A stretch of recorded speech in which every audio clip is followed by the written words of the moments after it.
They say love conquers all, but what happens when love is there, yet the loneliness remains? Loneliness in marriage isn't always about the absence of affection.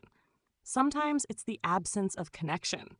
You share the same home, eat at the same table, sleep beside each other every night, and yet it feels like you're living separate lives. Research shows that nearly 1 in 3 married people report feeling lonely, even in long-term relationships. It's not because they've stopped loving their partner, but because they've stopped feeling understood. Emotional neglect often begins quietly.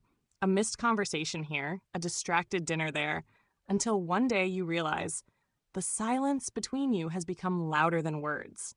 For many, this loneliness comes from unmet emotional needs.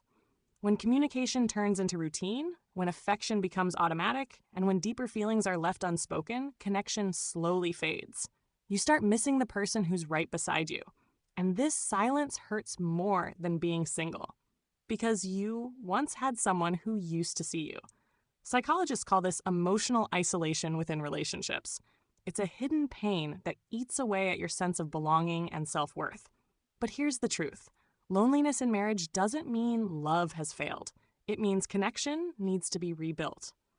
Healing starts with honesty, being brave enough to say, "I feel alone," and choosing to listen when your partner says the same.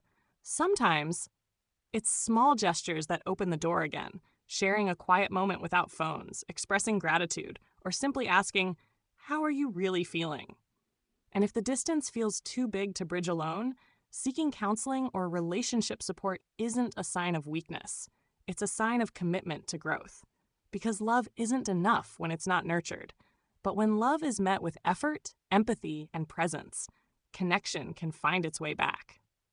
We talk about loneliness because it's real and it's often silent, even in the places love is supposed to live. Find your spark. Find your people.